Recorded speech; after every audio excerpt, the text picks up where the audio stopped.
The idea of not being able to communicate.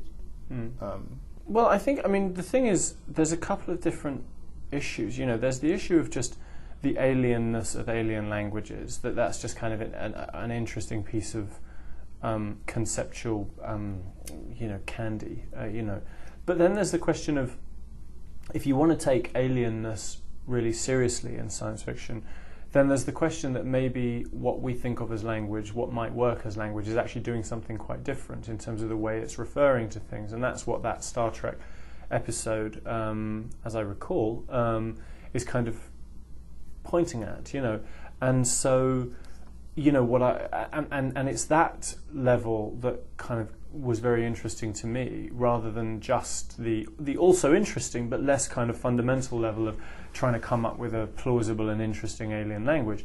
And so, for me, what is called language in the book, I mean, I think you could make a very plausible case that it is not a language at all in any sense that we understand it,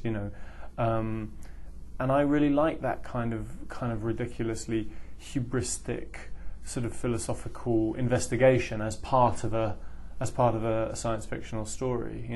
As I say, it has been done various times with various themes, and hopefully you succeed. But even if you fail, you might fail interestingly.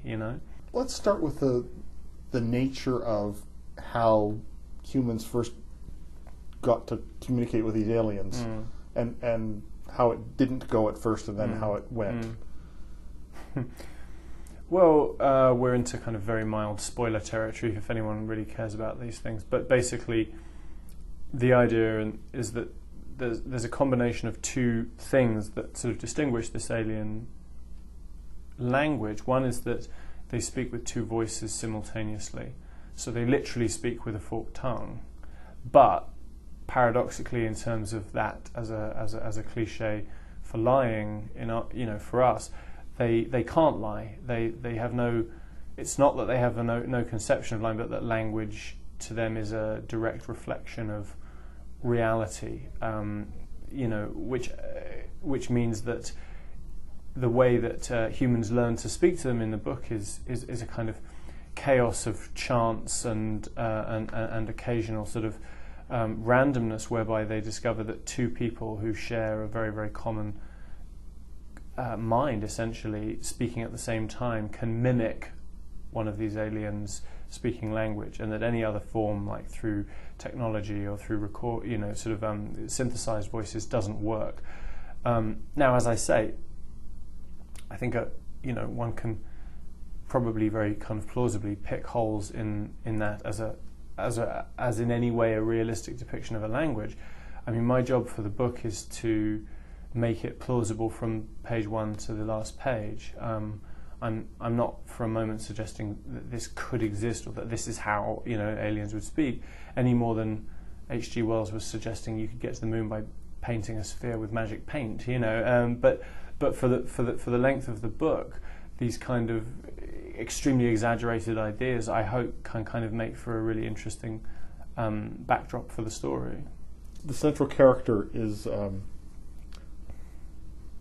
she's sort of growing up on this world, in this embassy town, hence the title, and she has a particular relationship with the local population, in that she is part of their language. Basically, again, the conceit is, the notion is that within the world of this book, and I stress within the world of this book, I make no broader claims, within the world of this book, these aliens, because of the relationship between their language to reality, their language is the reflection of reality as they experience it, unmediated by symbolism or dissembling or anything like that.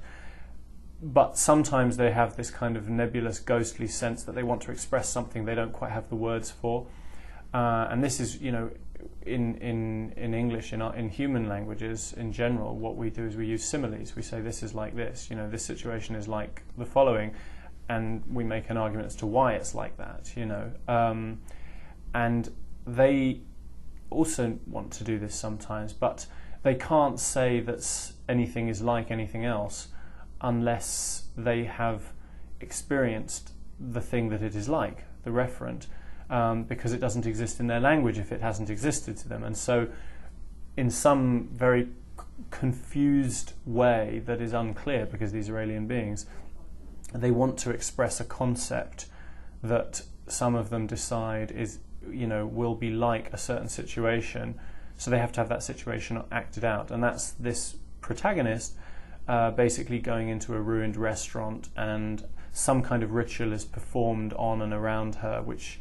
not in a deeply traumatic way, but sort of is strange and troubling to her and marks her for life, but also means that she becomes embedded in language, so that for the rest of her life she is the girl who ate in darkness. There's various different versions of saying it, but the girl who ate what was given to her in darkness. And they give her something to eat so that they can later say, oh, this is like the girl who ate what was given to her in darkness. So she becomes a simile, and within a certain context she becomes a kind of an alien celebrity, because they're quite excited by similes. The book is Embassytown. I've been speaking with the author, China Miéville, and Embassytown is published by Ballantine Books, Del Rey.